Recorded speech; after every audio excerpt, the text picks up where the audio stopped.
everybody, how's it going? Thanks for joining me this afternoon. I am Auron MacIntyre. I did not intend for Monday to become the unofficial let's update what the total state is doing in the UK day, like what fresh tyranny has erupted inside the United Kingdom.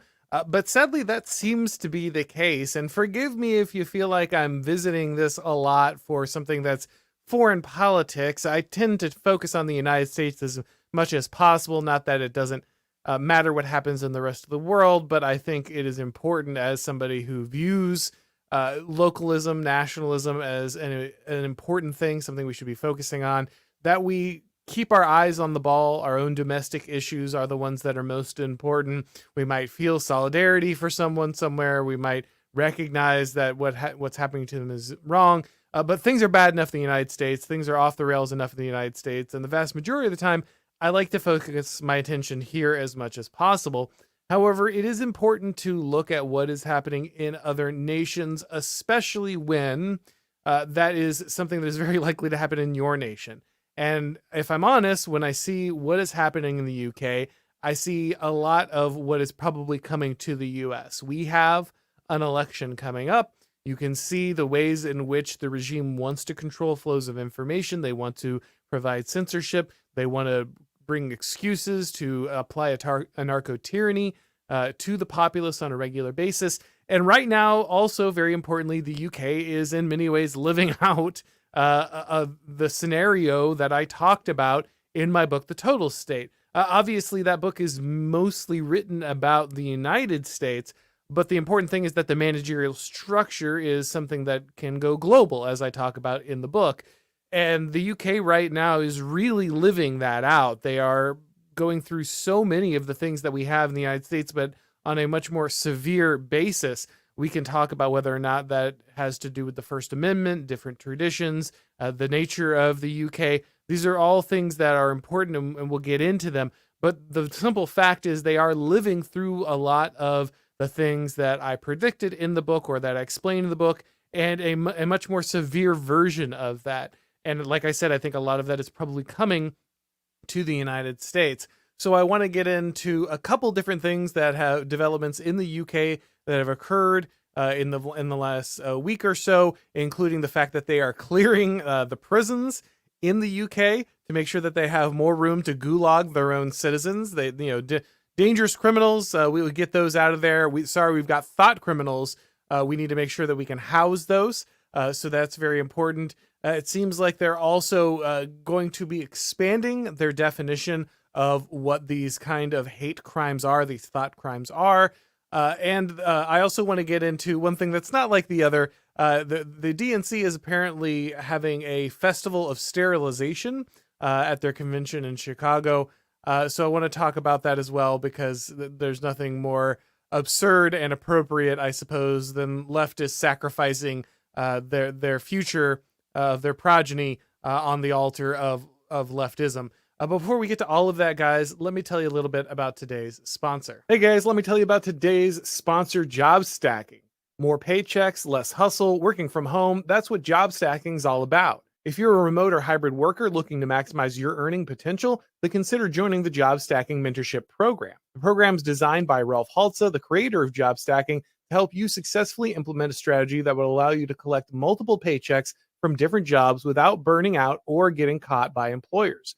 Job stacking has already helped many people double or even triple their incomes. Luke Hill, a financial analyst living in the UK, has used job stacking to stack 3 different jobs and went from making $5K a month to $15K a month.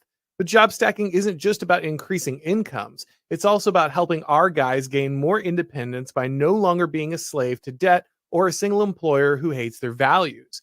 Andrew Gustafsson, a credit analyst from Australia, is now stacking 4 salaries, which he has used to pay off his personal and student debt and buy a home for his family. If you don't currently have a remote job, no worries. The program is also designed to help you land remote jobs so that you can go ahead and get started. So if you want to double your income and stop relying on a single paycheck from a woke employer, go to jobstacking.com/start now. That's jobstacking.com/start now and book a call with Rolf today.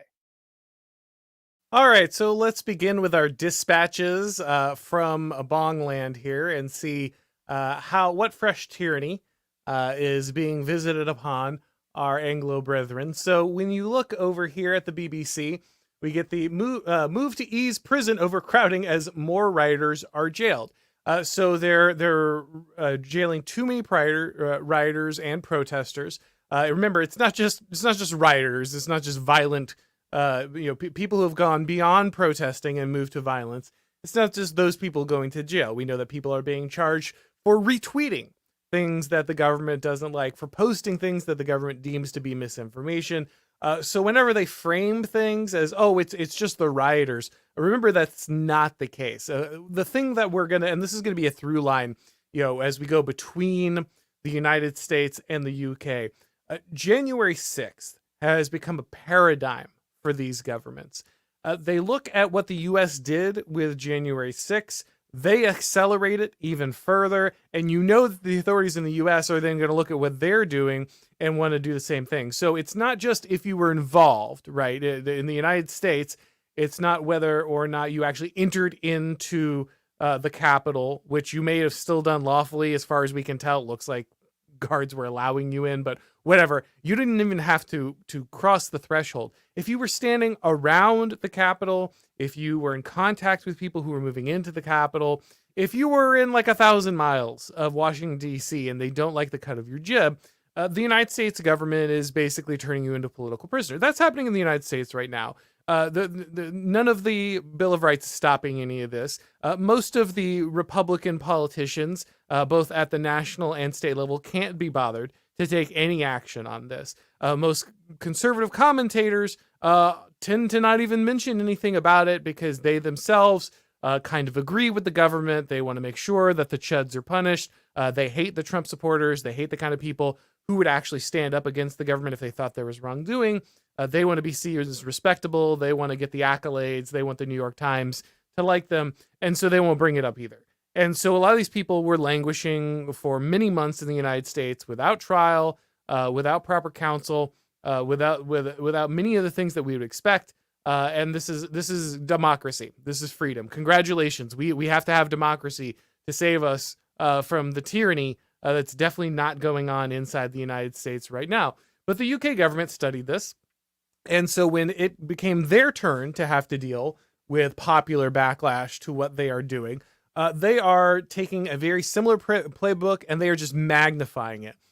So again, it's not just the people who are involved in direct rioting. It's not just the people who actually are involved in violence. There's a excellent case in which you should be punishing people who are involved in that. But it's also anyone who's peaceably protesting is suspect. Anybody who is supporting it, anyone who's criticizing immigration, anyone who's spreading information about alleged criminals who are connected to illegal immigration. All of these things are up. And as we'll see later on, things like misogyny are also now falling into this, or opposing abortion, which already in many instances just praying outside silently in your head in the UK near an abortion clinic could get you sent to jail. So nothing new there, sadly. But these powers are ever expanding. But let me read you a little bit of this first article from the UK. The government has activated emergency measures to ease prison overcrowding as more rioters are being sentenced for their role in a recent unrest. Across the north of Ireland and parts of the Midlands, defendants waiting for court appearances will be kept in police cells until prison space is available. The system known as Operation Early Dawn, I think Elon Musk said more like Operation Orwell, which is pretty spot on from Elon there, was activated on Monday morning. It was previously used by the Conservative government in May. So apparently this is something that is not new to the UK. Neat. Prisons Minister Lord Timpson has said that emergency measures will help manage the pressure felt in some parts of the country. So you have a problem. There's already overcrowding in the jails in the UK system. You have an influx of a large amount of people who are protesting, disagreeing with the government, doing terrible things like posting online, saying that they disagree with mass immigration, maybe retweeting a post of somebody like me that can get them in serious trouble. I'm really to the point, and I know guys like the Lotus Eaters are doing good work on this. So please help me. Please understand. I know there are people in the UK who are speaking out against this stuff, but it is wild to me that at this point I am not sure who from the UK I can have on my show on this. I am not sure what they can say. I am not sure what they can retweet from me without going to jail, and that is not a joke. And this is not Putin's Russia. This is not China. This is not the evil totalitarians of non-democratic states. No, this is the United Kingdom, right? If you think of order of freedom that is supposed to exist in the world, right? At least this is kind of the popular conception in the West. If you're going to make an order of freedom, who is going to be the freest, have the most rights to speak out and these kind of things? Well, it'd be the United States, followed closely by a country like the UK, right? And no, actually, they now have to clear out criminals. They have to get rid of criminals in their prisons, find reasons to go ahead and let them out early, because they have to make room for the native population that disagrees with mass immigration. Because let's be really clear, that's what's happening here. Yes, many people are choosing to involve themselves in demonstrations that might turn into a violent confrontation. I'm not going to tell anyone in the UK what to do. That is not my place. I am not in your country. This is not my situation. So I'm not going to give out any advice for or against any political actions. But I will just say at this point, the government is very clearly using what has happened in those riots as carte blanche to just imprison everyone who disagrees with them. And again, we see this parallel with the US, where the January 6th protests become a pretense for everything, right? We can purge the military of anyone who agrees with Donald Trump or might vote for Donald Trump. We can go ahead and imprison or harass people with legal charges from all across the country who might in some way have been attached to this. It is just an excuse to go after this. And I want you to think about 3 protests in a row here. Okay, there's 3 protests that we want to connect here. First is the trucker protest in Canada when it came to the lockdowns during the pandemic. The January 6th protests, obviously in the United States, and the immigration protests in the UK and Ireland. The thing that we can notice in all 3 of these is that there was some aspect of this that made them particularly scary to the regime. Okay, we know that the regime is fine with protests that are on their side. Obviously, we know that the Antifa protests and the BLM protests, no one's getting in trouble for those. Pro-Palestinian protests, for the most part, though it kind of depends. There are areas in which leftists with prior commitments to perhaps the state of Israel decide to go ahead and crack down. But for the most part, we see a lot of people getting away with large-scale vandalism and these kind of things, protests not facing any serious charges. So we know that they're not going to do anything for those. But for the Canadian protest, for the truckers, for the United States in January 6th, obviously the truckers in Canada were very, very effective because their protest was peaceful, but very difficult to push back against, right? The food does not magically teleport itself to your grocery store. The gasoline does not magically transport itself to the gas stations. Truckers are a lifeline, the lifeblood of most of these nations. And the fact that they were able to shut down a large amount of commerce in big cities without really having to get violent, it was very important.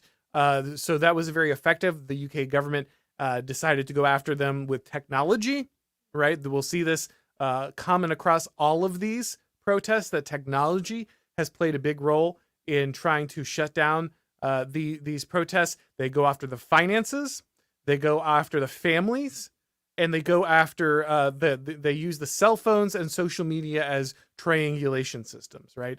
So in the case of the Canadian protesters in the UK, they shut down their bank accounts. They shut down the GoFundMe's to make sure that the truckers couldn't keep getting paid and being able to protest by supporters. They went ahead and shut down the bank accounts of families in many cases. And then eventually they did physically haul off the remaining protesters. They brought out the billy clubs. So don't forget that violence is still ultimately here. The foxes of our government do not like direct violence. They will use everything else first. They will exhaust you through the process first. And only when a small group are finally left do they usually physically involve themselves in violence to stop these protests. January 6th, very suspicious situation. Lots of questions about the validity. How many federal agents are involved? Why are security police ushering people in, opening the doors for them, walking around with them, escorting them basically?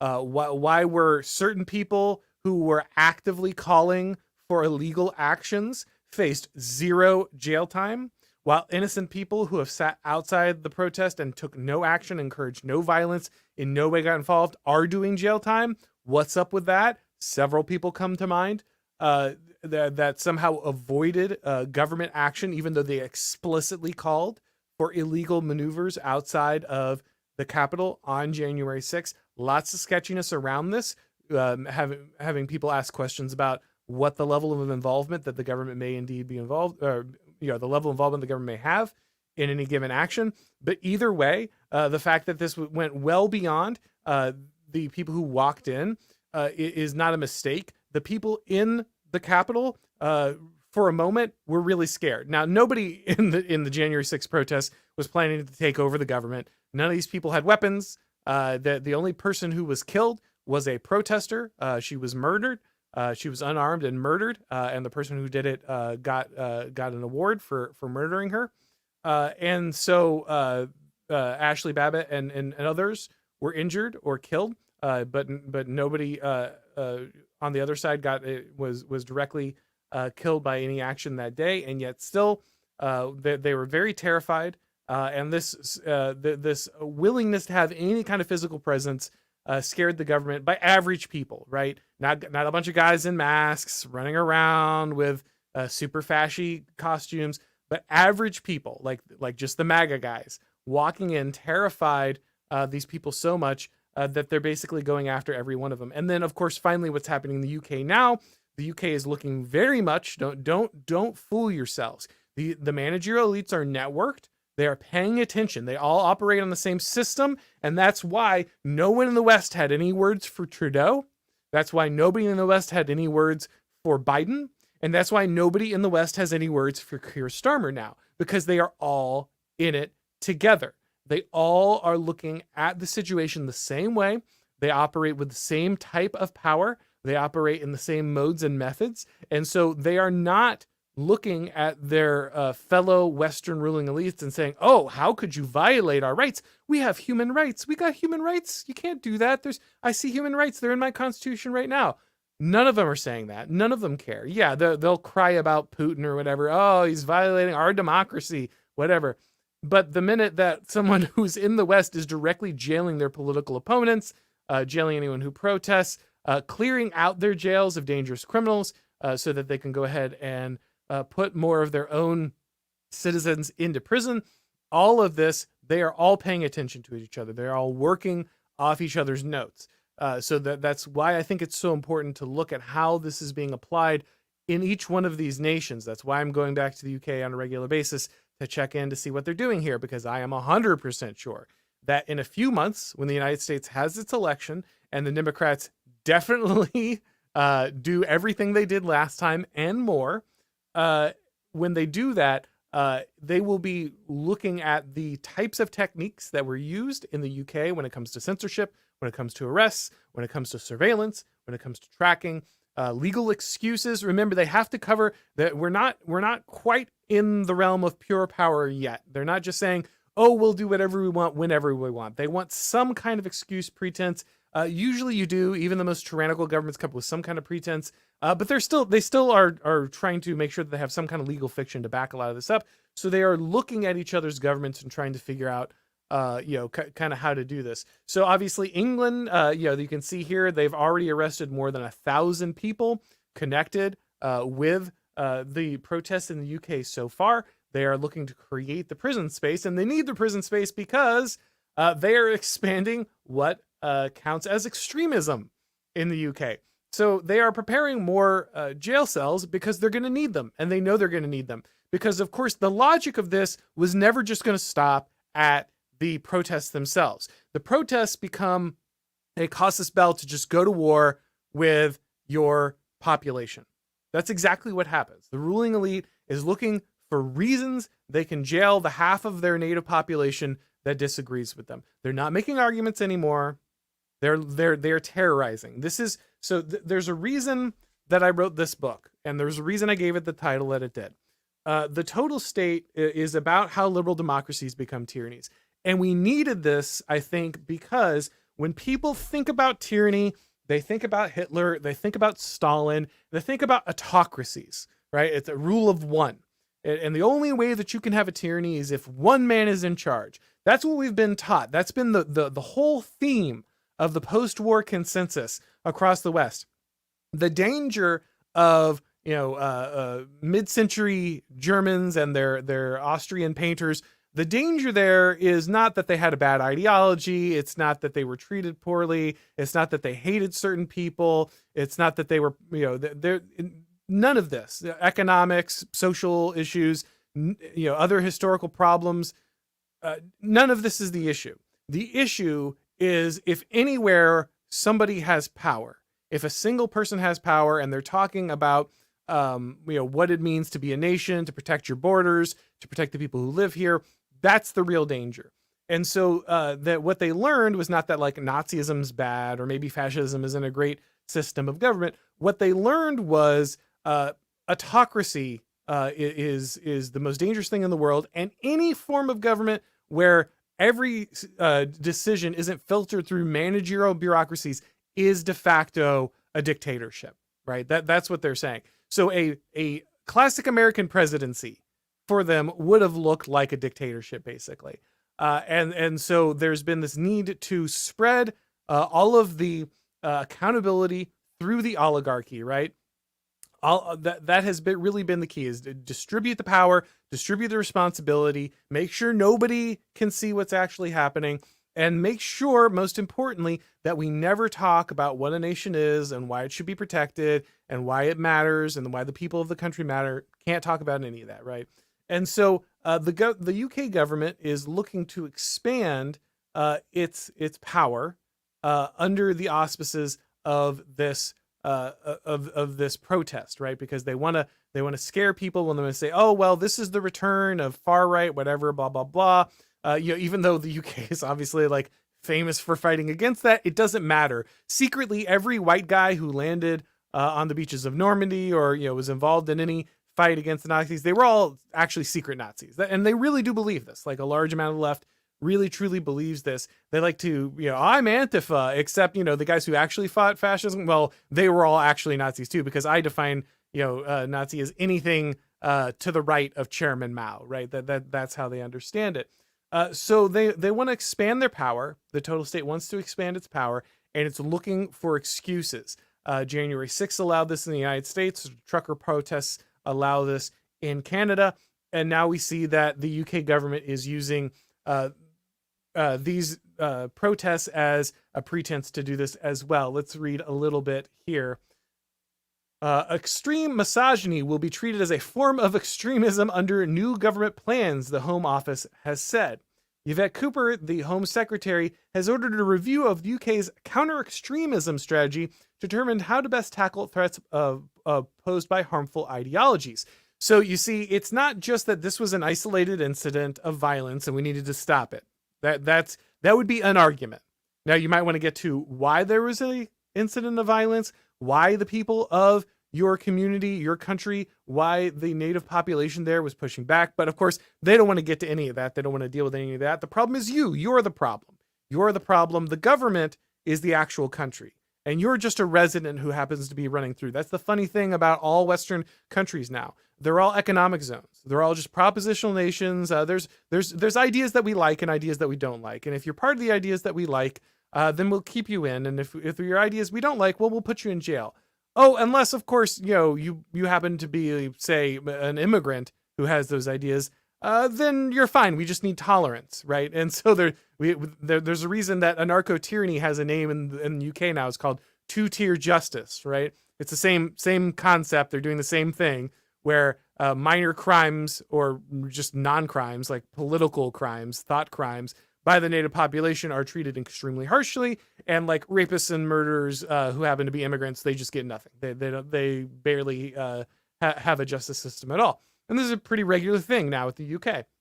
But they want to expand this, right? We need. It's not just that we have thought crime in the UK. It's just not just that you're a thought criminal. They need to expand all the horizons of what thought crime could entail. So Yvette Cooper, the Home Secretary, has ordered this expansion to look into harmful ideologies. The analysis will look at hatred of women as one of the ideological trends that the government says is gaining traction. Now you might just say to yourself, wow, they've imported a vast number of people from the Middle East and North Africa, and they all share this belief system, this ideology.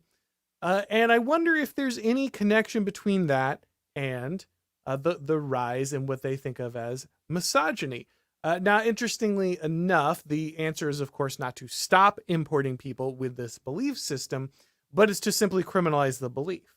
And of course, as you might imagine, there's no way they're going to apply that evenly, right? This is definitely going to be a two-tier situation. Mrs. Cooper said that there have been a rise in extremism both online and in our streets, and the very fabric of our communities and our democracy. Well, you intentionally destroyed your communities on purpose. You shipped in a lot of people to disrupt your communities. You created ethnic enclaves so that there's no longer any integration of people coming into your communities. And the idea that people talking online is a danger to your democracy is hilarious, because this really just proves my point that democracy has no impact on human rights. Democracy does not protect human rights. Democracy does not limit the government. Democracy does not protect freedoms. In fact, Peter Thiel is correct. Freedom and democracy are at odds. They are not allies, they are enemies. Democracy is a tool of mass deception that propagandists use to manipulate the government, to manipulate what we think of as popular sovereignty.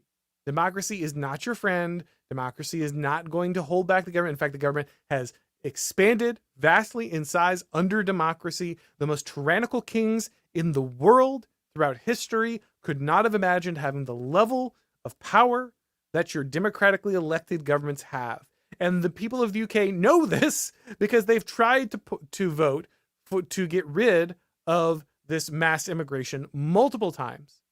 And each time they have voted for it, the people they elected just said no. It just said no. And they imported more and more people. The conservative government promises that they're going to stop this.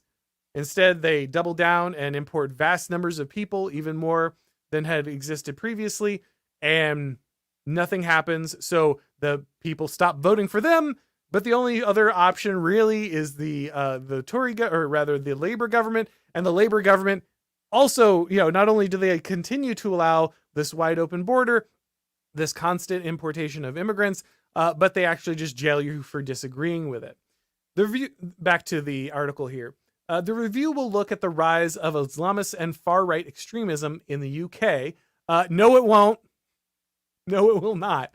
It will look at the second one, except it will, if you disagree with the government, that will be considered far-right. And it will absolutely will not look at any kind of extremism from Islamists at all. In fact, we know it won't because the UK government has gone out of their way to cover up violence and sexual assault by Muslim immigrants in the UK. They have gone out of their way to do that. That is their track record. There has never been any cost paid for the way that they've done this, and they're not going to start now. It will also look at the causes and conduct of radicalization of young people. Again, only because if you disagree with the government. It will have nothing to do with Islam. It will have nothing to do with left-wing radicalism, have nothing to do with Antifa or Black Lives Matter, or even probably pro-Palestinian protests either. The strategy will map and monitor extremist trends. That means lots of surveillance to work out how to disrupt and divert people away from them. They're going to control your information. They're going to control your online experience. They're going to arrest you for saying the wrong things. They're going to threaten you, and they're going to shut down access to information they don't like. It will also identify any gaps in existing policy, which will need to be addressed to check to crack down on those pushing harmful and hateful beliefs and violence. Harmful and hateful beliefs first, you'll notice there. So yeah, we're going to look if there's any loopholes. Is there any option for you to believe wrong? Well, we're going to fix that. We're not waiting for the violence. We're not waiting for riots or outbursts. We want to make sure that you don't have the option to even think incorrectly. So we're going to shut that down in advance. They even go so far down here to talk about the concerns of incel culture, the dangers of incel culture, and Andrew Tate. Yeah, what are they going to do? They're going to go after Andrew Tate. Is he a British citizen? Is he living in the UK? Are they going to extradite him? They already threatened to extradite Elon Musk.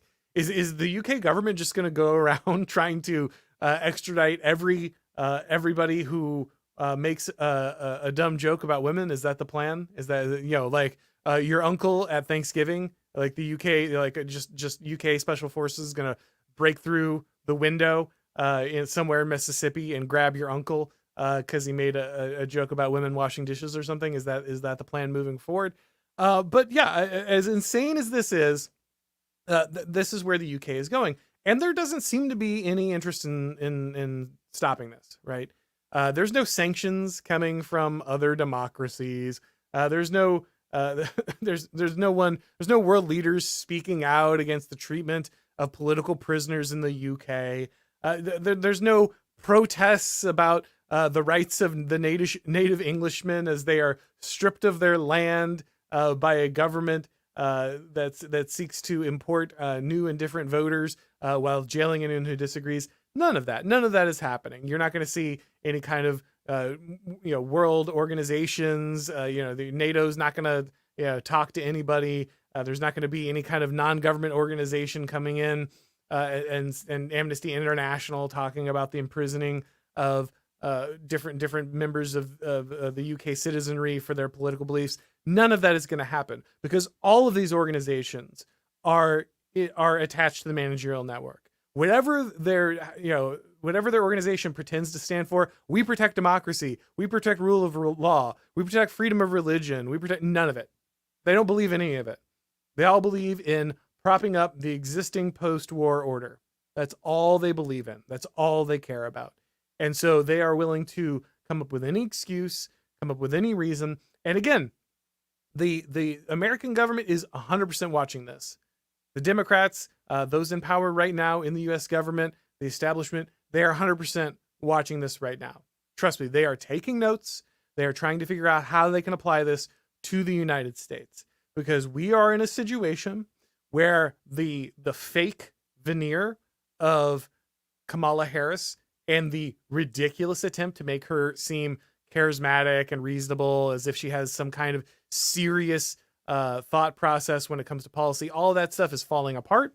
The idea of her as even a likable social media star is falling apart. Those poll numbers are going to collapse, and they're going to panic. The ruling class is going to panic. When it looks like Trump is going to enter in, they are going to lose their minds. If you think things are wild now, they're only going to get more wild. And they are absolutely taking notes on how the UK was able to silence people, imprison people, threaten people, intimidate people. This is what is happening.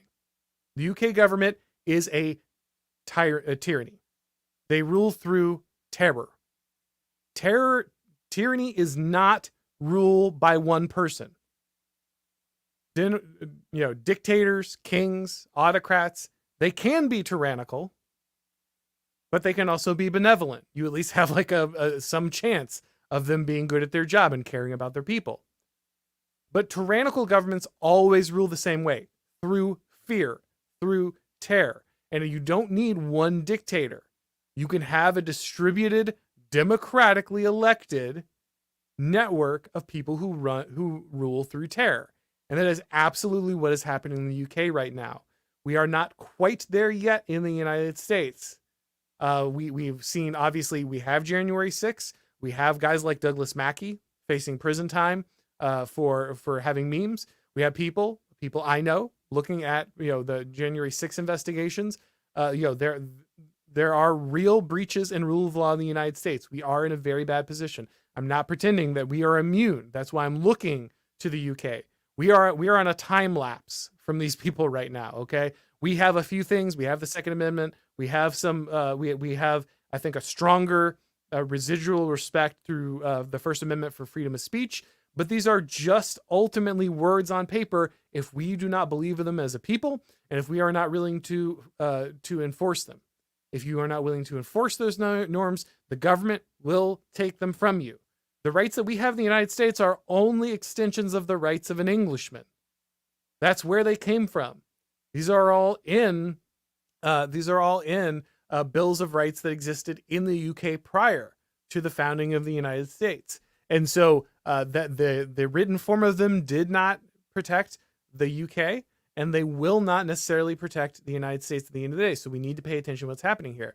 Another aspect that I think is that has not been talked about enough, but something to think about, at some point, if people in the West are going to be subjected to these tyrannies anyway, right? If there's just going to be these highly centralized, tyrannical governments anyway, then they're going to start asking some questions. Now, I don't think we should let there be tyrannical governments. I think we should push back against tyrannical governments. I think that we should recognize the importance of opposing these things.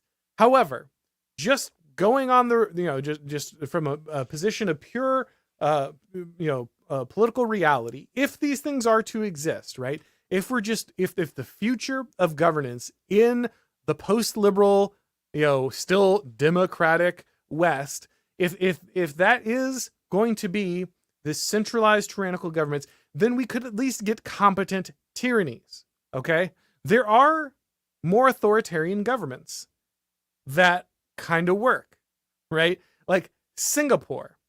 Singapore manages to be a multi-ethnic, multi-religious civilization. Well, it's not really civilization because it's too small, but a society. But they do that because they have a high degree of authoritarianism. Basically, misbehavior is extremely illegal with high degrees of penalties. Drug dealing is a death sentence. Spitting gum out on the sidewalk can get you caned. Like there are real and swift punishments. People return the shopping carts in Singapore. Okay. Now you may like that. You may not like that. The point is that while it is highly authoritarian, at least it is also functional. People are safe. People make money. The trains run on time. So if we are going to end up, in the scenario where we're going to be governed by tyrannies anyway, if authoritarianism is just the way forward in the West, and I don't think it should be, but if it is, that's just the case, then can we at least get the competent version? The whole excuse, right? This is the whole Jon Stewart joke. He said, oh, Tucker Carlson went to Russia and the subway was clean. But it's not clean in America. And seriously, this was Jon Stewart's excuse because of our freedoms. You see, our freedoms require us to have mass illegal immigration. Our freedoms require us to have homeless people all through the streets and drug addicts strung out in the subway. That's the price of freedom, right? Freedom is what it's all about. Well, if we're not going to have the freedom, if we're just done with the freedom, then at the very least, can we please have the competence? If we have to live with the authoritarianism, can we at least have the competence? Singapore has a lot of immigration, but it's all extremely high IQ immigration. They only let people who come in who have a very specific set of skills and ability to contribute, make a lot of money. They have very serious controls, but those controls are in the service of the well-being of the people in the country and the safety of those people. Again, you might not want to live under those rules. I totally understand that. I get it. But if you're going to live under them anyway, can the trains at least get here at time? Can people be safe? Can we have cans of Spam in your drugstore that don't have to be locked away behind plastic for a $3 can of mystery meat. Like, if we have to live under authoritarianism, can we at least have competent authoritarians that will make sure that the people are fed, are safe, have work, that we have infrastructure that operates, right? I don't think ultimately this is the best way to do things, but it's a lot better than what we have now, which is a lie. We don't have freedom. What is happening in the UK is not free. It's not even approaching free. It is definitely tyrannical. It's 100% tyrannical. The people have no voice. They can't vote for anyone who will change anything. When they voted for conservatives, they got mass immigration. When they voted for labor, they got mass immigration plus a police state. Right? So there is no democratic solution. So it's just going to be authoritarianism. So can we at least get the authoritarianism that controls the borders? And that's for competent immigrants, and make sure that we have safe streets and that we don't have drug addicts everywhere. Can we at least get that version of authoritarianism? Again, hopefully that's not the future of the West, but if it's gonna be, you should at least be able to demand the competent variety. There is no reason that if the government of the UK or the United States is going to take the level of power that it is taking, that it should not be able to then go ahead and provide a level of service, security, regularity. These things should come with that level of control. And yet what we see is all of the control, all of the tyranny, all of the authority, all of the authoritarianism, but no accountability, no safety, no borders, and an act of hostility to the people who live here. Right? I'm not a China stan. I'm not one of these people who worships China. I'm not one of these people who thinks that they have all the solutions. There are some people on the right who think that that's great. I wouldn't want to live in China, so I'm not going to sell you on China. But while the government of China might be authoritarian, at least it doesn't actively hate the people who live there. Right?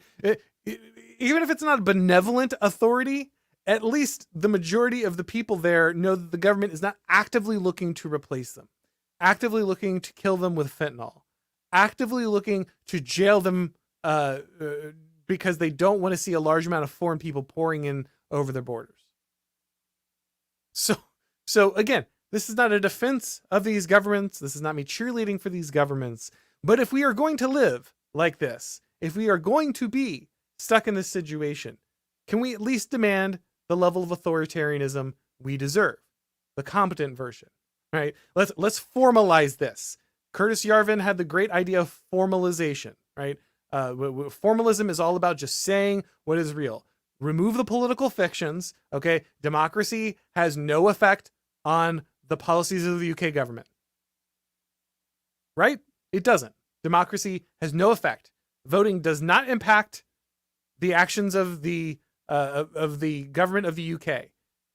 Maybe it'll accelerate, right? Maybe you get the Labour, which is like conservatives are slow on the progressive revolution, and the Labour government is the accelerator on the progressive revolution. But you're getting the progressive revolution either way. You're getting the globalism, you're getting the open borders, you're getting the destruction of law and order. You're getting it all anyway. So your vote does not matter. So let's just remove that political fiction. Okay, we're done. You don't have to go. We don't have to do the thing where we blame our neighbor for voting the wrong way. We don't have to go through the ritual of standing in line, and we don't have to stare at the TV and have everyone scream at each other how much they hate each other. We can get rid of the whole show. We can get rid of the whole sideshow that we're doing. And we can just say, okay, here's the authoritarian government. They're going to do what they want to do anyway. They're already doing that. But, they're actually going to do it for your benefit. So maybe the trains will get where they need to go. Maybe food prices will go down. Maybe we won't have drug addicts in the street. Maybe you'll be safe. Maybe we'll reduce immigration vastly and vet the people who come in to make sure that they are contributing to society. If we have to do it anyway, if we're going through this anyway, let's formalize it, make it clear. Okay. You don't care. The UK is not a democracy. It doesn't care about democracy. Let's just discard that. You don't have any rights. We're done. We're done pretending that you have rights. The government does what it wants to do here. But at the very least, the government is doing it for your benefit. They actually care about you. They may be wrong. You may ultimately not want to live under their vision for your lives, but at the very least, they're looking at you and saying, "We don't hate you. We're not trying to replace you. You are not the problem. We are at least we're using our authority to some extent to better your life." That'd be a nice change. I'm just saying, like if you have to live with it anyway. Final thing that I wanted to talk about, guys, before we go to the questions of the people, is the DNC. DNC is in Chicago right now. The Democratic National Convention. They are going to go ahead and coronate Kamala Harris. Probably. I mean, there's always the small chance. Kamala Harris, remember, has won no primaries, not a single one. She is, again, we don't care about democracy, to be really clear. The United States doesn't give a crap about democracy either, just like the UK. We will install these people, whatever. You voted for Joe Biden. That's nice. We have someone else we'd like to be president, so she's going to be president now. We went ahead and posted a document on Joe Biden's Twitter. Now he's not going to be running for president. Boom. See? Look at that. The nice democracy you had there. Sure would be a shame if the elites actually ran it. But technically, Kamala Harris is not the nominee. She has not won any primaries, but she is supposed to be installed. Now, it's pretty funny because the platform for the DNC recently got released, and they left Joe Biden's name in on everything. So it's still like, Joe Biden's plan is this. Joe Biden's plan is this. So they didn't even bother. They did this lazy coup. All right, they couldn't even be bothered to run Joe Biden out in front of cameras. They just posted a definitely not fake document on his Twitter account that the intern definitely didn't just do on his behalf, saying that he's not going to run for president anymore, right? And they didn't even bother to remove his name from all of the documents. So the convention that was still several months away, they didn't even go through the paperwork of actually replacing Joe Biden, which is just, it's amazing. It's an amazing thing to behold. Our politics is such a clown show. Okay. I want you to understand. I obviously, I go on a lot about the importance of elites, elite organization, elite politics. This stuff matters. I mean it. I'm not joking around. We need to be organized. We need to understand that we need our own elites. We need to have our own parallel institutions. These are all very important things. However, please understand that when we talk about the ruling elites, managerial elites, all of these guys, we are not talking about evil geniuses. They are dumb and they are bad at their jobs. There was a time where they weren't. We had more competent elites generations ago, but they have selected for nepotism, and just the quality of them has degenerated rapidly. And so the people in charge are very stupid and lazy, and they don't care. They can't be bothered to even go through the steps of covering their tracks. And that can feel disheartening, because you think, oh, well, these guys are wielding so much power. They can do whatever they want, and they don't care. Don't black pill on that. Don't despair on that. Okay. What that actually means is that they're lazy and they're weak. A strong, competent elite would have all of this nailed down. They'd have every I dotted, every T crossed. That would be because they wouldn't want to have to express power. When you have to use force, when you have to use control, that is not showing power. That is the absence of power. You should be able to compel people with soft power whenever possible. Not that hard power isn't necessary for a lot of ruling elites, but whenever possible, just knowing that hard power is out there somewhere and that you wield the soft power that you do should be enough to compel compliance. So the fact that our ruling elites are this lazy and leaving all of these things undone really shows you that it doesn't take much. Okay. That's terrifying in one sense, because you realize that the people that are driving this whole thing are very dumb, that actually we don't have the best and brightest, that really there is a thin line of deeply incompetent DEI hires between you and anarchy. But, there's a lot of libertarians out there who might be thinking, oh, well, thank God. That's what I was hoping. I was hoping that anarchy was that close. But back to the DNC here. I've ranted enough about how dumb the elites are. So the story here is that at the DNC, they have free abortions, vasectomies, and other reproductive services. Apparently there's like mobile vans that are driving in to the area, setting up these pop-up clinics. There's apparently a large amount of demand, specifically for vasectomies, at these events.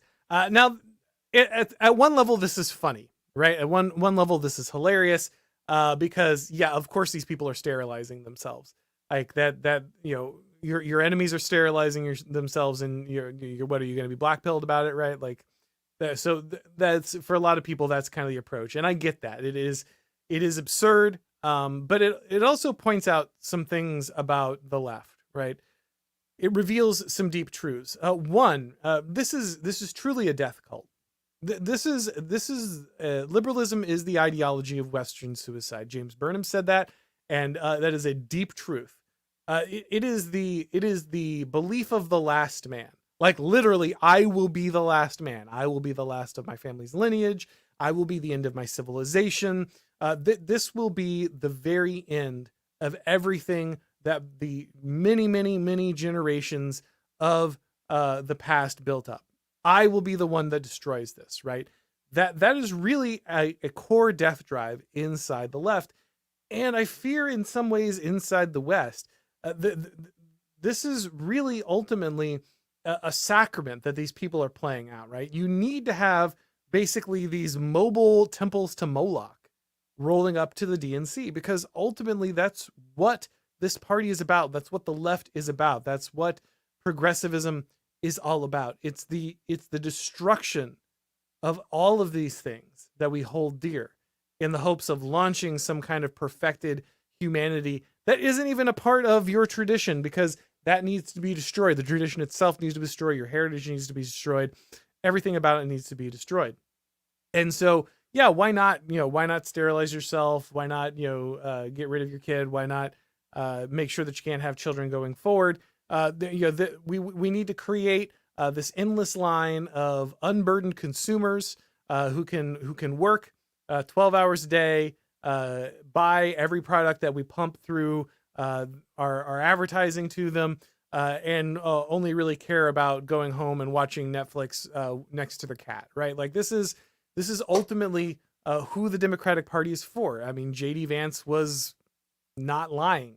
He got a lot of flack for the whole cat lady thing, but let's be honest, right? What else are these people trying to say in a rally like this, in a situation like this, where they're literally just saying, we will never have children again, we will never have families again, and this makes us the exemplar. Now, we will prepare our countries to be taken over. We will plan to hand over our nation to new arrivals, but we will not continue, because we need to punish our parents. We need to punish our families with their Christianity and their maybe their what, like European heritage. Like they're evil, and we will remove this evil from the earth by sterilizing ourselves. That's really what the DNC is doing. That's how their adherents see themselves, and it's really a terrible place to be. It's a terrible place to live. It's again, it's at some level it's hilarious, because I mean, I guess if everyone who's with his beliefs is removing themselves from the gene pool, that seems like a positive. But ultimately, remember, these people don't produce, they recruit. And that's why they are fine with sterilizing themselves, because they expect to still spread their belief system. They expect to take your children. They expect to control the media. They expect to control education. They expect to convert everyone to their belief system rather than having children themselves. So yeah, they might be getting themselves out of the gene pool in one sense, but they are certainly planning to invest themselves in controlling your children, which is why homeschooling, private schooling, as much as possible, breaking the monopoly that the state has on education is critical. That's why I'm glad that states like mine in Florida, the United States, have done this, and we need to see more and more of it, because that is the plan. Yes, they might be wiping themselves out. They might be castrating themselves. They might be getting rid of their kids, but they're coming for your kids. And they've said that. They've written songs about it. They've sung songs about it. That's not a mistake. All right, guys. Let's go over to the questions of the people real quick. Anon Reviewer says, off-topic question. When AA talks about the boomer truth regime, is he referring to the same thing as our Auroner's concept of the post-war consensus? If not, what's the difference? They're close. I would say that you can, of course, go to Academic Agent, my buddy there, He has done many videos explaining the Boomer Truth regime. But yes, largely there's a large degree of overlap here. The R.R. Reno talking about the post-war consensus in his book, the Return of the Strong Gods, is very similar. I think AA probably goes a little farther. I think AA probably has a little more revisionist history involved, a little more. What am I trying to say here? He probably has a little more hatred for the United States. Let's be honest, and also has a lot more criticism, I think, on the overall historical narratives. As where I think Reno's argument is probably one more of emphasis. Learning the wrong lessons from history, as where I think AA is more directly challenging the historical narrative itself. But there's certainly a lot of overlap in those two terms. Let's see here. Elijah Timon says, no serious consequences for the Palestinian protests. The literal president of these colleges lost their job if they didn't crack down. Yeah, so I hear what you're saying, and it is very notable. It should be noted that several university presidents who didn't lose their job when BLM protests happened on their campuses, when Antifa protests happened on their campuses, when people were literally attacked on their campuses for being right-wing, suddenly lost their jobs when people protested against the nation of Israel. Not even going to pretend like you shouldn't be noticing that there isn't some suspect action being taken there. That said, when I said the consequences, I meant for most of the protesters. Now, I can't speak to every individual instance. I'm sure there are people who went to jail. I'm sure there were probably someone who got expelled. But for the most part, especially not just on the campus protests, but the protests in public areas, Washington, D.C., these areas, there wasn't a lot of consequence. I think the same is true in the UK, but I don't want to speak with authority on that because that's not my country. I'm not as familiar. But even the people who did see some kind of police action comparatively had much less. They were not serving, no one went to jail for 13 years because they were at the pro-Palestinian protest the way the people went to jail for 13 years because they weren't even at the J6 protests.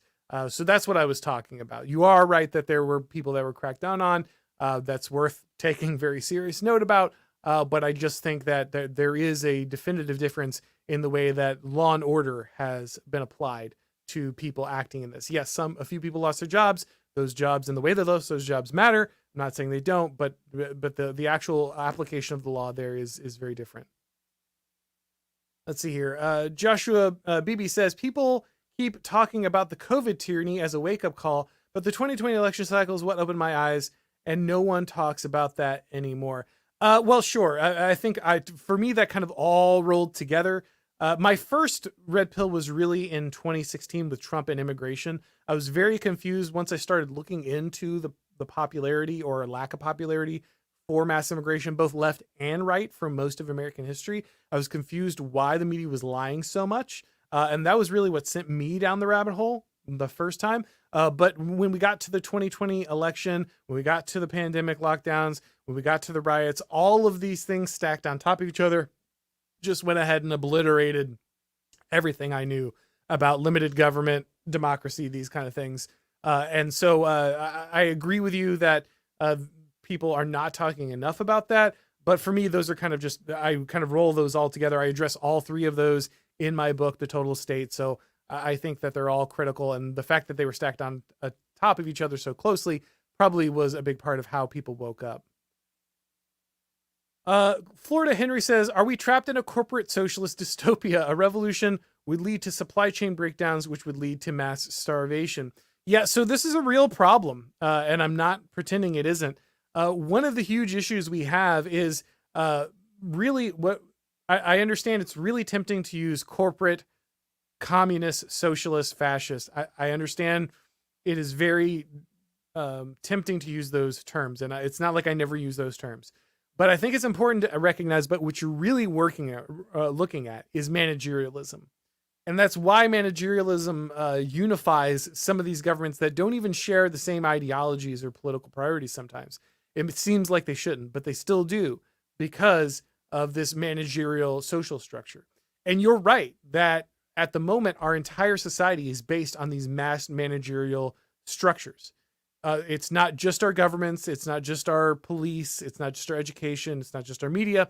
It is logistics. It's how you get food. It's how you get water. It's how you get electricity. It's all built in.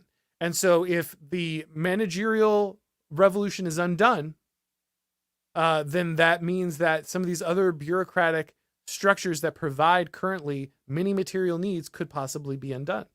And this is always the danger. Okay, there's a reason I am not a revolutionary. I don't like revolutions. I'm not the edgiest boy, to be very clear. If at all possible, this is to be avoided. Because you're right, there are serious consequences to what comes if this stuff breaks down. But ultimately, these things are breaking down anyway. The supply chains are already breaking down. The competence is already breaking down. And on top of that, the government is imprisoning you anyway. Like I said, in the UK, you've got all of the tyranny, you've got all of the governance by terror, but none of the benefits that are supposed to come with competent, autocratic rule. So we're getting all of the worst parts of the autocracy we've been warned about, and none of the parts where at least like things are safe and clean and like it's not super, degenerate all over the place. None of that, right? So we're just getting the worst of all of it. Does that mean that I wish that, supply chains would break down so we can bring on some glorious revolution? No, not really. But they might come anyway. And in the meantime, the answer is always the same. Build parallel institutions. Build communities. Build self-sufficient groups. Make sure that you are in a position where if tomorrow the total state disappeared, you could take care of your family. You could take care of your relatives, your extended family, your neighbors, your church. Can your church care for everybody who doesn't have family around? Do they know how to get in contact with everyone? These are the kind of things that matter when stuff hits the fan. And no matter what's going to happen next, you should be prepared in those situations. The total state is going to fail. It might fail because things accelerate. It might fail on its own. But either way, it's going to fall apart. And when things come apart, you need to have stable structures around you. You need to be put together. Your family needs to be put together. Your neighborhood needs to be put together. Your church needs to be put together. Get on that. That's what matters. Tiny Stupid Demon says, there's no danger, quote unquote, our democracy can become tyrannical because there's no way the entire population could become corrupted, right? Yeah, well said, Tiny Stupid Demon. Yeah, this is central. Again, I go on at length about this in the book, why it's critical for the managerial elite to wear away virtue, to corrupt the population. That is critical to the expansion of their power. And this is how you can get a tyranny in our quote-unquote democracy. Creeper Weirdo says, remember, kids, our democracy means our power. Very much so. Very much so. Kayan here says, Auron, I share your longing for historic American nation, but since only 20% or less of the population are foundational Anglo-Protestant, non-Slav Germans, Irish, etc., what does it mean in real life? This is a good question, and I would encourage you to read my friend Jeremy Carl's book, The Unprotected Class, about anti-white discrimination. He goes into, at length, all of the documentation about how anti-white discrimination is real. It's happening. It's pernicious. It has extremely negative outcomes. So it has all the things you would expect in there. But in his solutions chapter, he makes a really good point about the need for ethnogenesis, the need for creating an identity inside the United States. Now, you may not like his answer to this, which is actually embracing the joke, or like the left calls out multiracial whiteness, right? When Hispanics are too white or other Asians are too white, they say the threat of multiracial whiteness. Jeremy Carl says, actually, we should lean into this. We should actually create a situation. And this is what really America always was. It was an Anglo-Protestant nation that allowed people to join as long as they assimilated. Now they can control how many people could come in, and it was better to have people that were closer to your culture as opposed to people who were further away, and made it easier to assimilate them. So you could have a very small amount of people who were very close to you, and that was a lot easier to bring them in. But this is always a feature of America. Now, I think as Americans, we should probably stop all immigration for like at least 20 years to figure out what we should do and who we should be. But if we open it back up again, that is a good focus. It's like, you can come here, but this is the standard of the United States if you come. And we're going to be very selective of what you provide, if you provide anything, and whether you are close enough in culture and belief where we believe that you can assimilate to what we have in the United States. You can also do this inside the United States. Come one, come all that are already here. Like, we gotta deport people who should not be here, illegal immigrants. But one way or another, as you say, the demographics of America have changed, but the core identity is the same. And so create a scenario in which you can encourage that multiracial whiteness. You can encourage that blending that is one of identity through the shared understanding of a heritage, of a tradition. Again, maybe people won't like that. Maybe ultimately that's not enough for them, or that doesn't solve the problem. It's only a start, but it is an interesting thing that he offers in his book. I'll encourage you to go ahead and read the rest of it. I'm not going to try to break the entire chapter down here in just a few minutes. But I think it's an interesting way to think about it, a good way to possibly think about how you could heal that ultimately. Let's see here. Elijah again says, Star Trek is always one abortion away. Yeah, that is a very depressing thing, but that is pretty much what a lot of the left would believe at this point. If they don't think that, like, Star Trek is just, too Western centric, probably. Let's see here. Clifford Jaded says, the trains do run on time here. We redacted drug peddlers for 15 grams of heroin. We're not that authoritarian. We have elections and a thriving nightlife. Yes, Cliff, I believe, is actually in Singapore. I believe he's mentioned that before. And yeah, I mean, obviously, I'm playing this up for dramatic effect. I understand that ultimately a lot of people in Singapore would not understand it as authoritarian, though people outside of it would. But the trains arrive on time, and you don't have a bunch of drug addicts strung out in the subway waiting for those trains, or harassing people who do. And you don't have to worry about a large amount of immigrants who have no interest in assimilating or contributing to society being brought in by the busload to manipulate the elections that you have. So must be nice, I guess, is the only thing I can really say about that. Joshua Ham says, speaking of anarcho-tyranny in the USA, Don the Pleb got arrested this morning by FBI over January 6th. Political arrests ramping up as election season approach. Yes, I did message his wife to see if I'm not sure if he has a good lawyer, but I really prayers for Don and his family first and foremost. I should say, people, please pray for Don and his family. I know that there's a GoFundMe. If anyone has that or can get me a link for that, I will throw it up in chat now. I'll talk here for a minute or two. If someone can find me or Gibson Go, yes, if someone can find that for me, I will make sure to put it up here so that we can share that out. That's very important. Like I said, I also sent a message. I haven't heard back yet, but hopefully we can make sure that Don has the legal representation that he needs. I'm not sure what's going on there. I have not been in contact prior to that, but I obviously want to make sure that people have the opportunity to support him because he's somebody who I know a lot of people who have watched his show have watched his show over the years.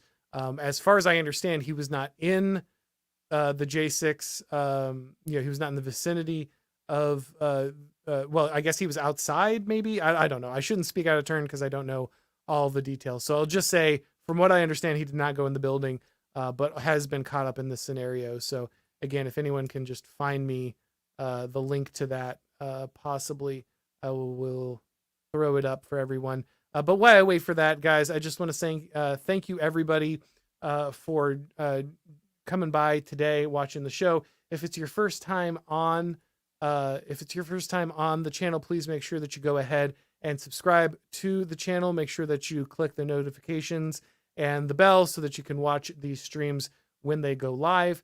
If you would like to get these broadcasts as podcasts, go ahead and subscribe to the Auron MacIntyre Show on your favorite podcast platform. And when you do leave a rating or a review, it really helps with the algorithm. And of course, if you would like to get my book, The Total State, then I will go ahead and, I'm still looking for that link. That's why I'm distracted here. But if you'd like to get my book, The Total State, you can do that on Amazon. You can do that in Barnes and Noble, Books a Million, those kind of places. Let me see here. Sorry, I'll just turn my full attention to see if I can't find this link before I go, because I would like people to have the option of sharing that out. I know I just saw it. Where did it go?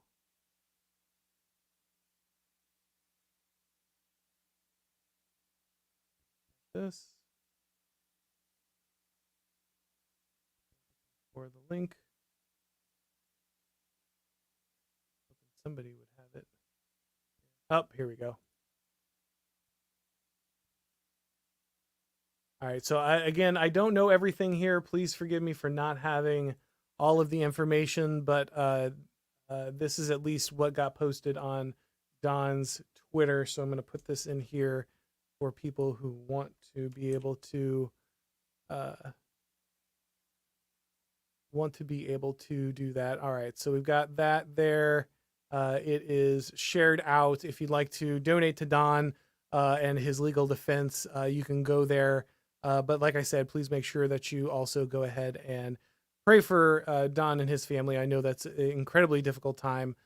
Very sad that the United States is at a point where this is something that you have to do regularly. Ask for donations to keep from going to jail for political wrongthink. It's a terrifying thing to be a reality in Western nations, but sadly that is the case. All right, guys, thank you once again for coming on. Stay safe, and as always, I will talk to you next time.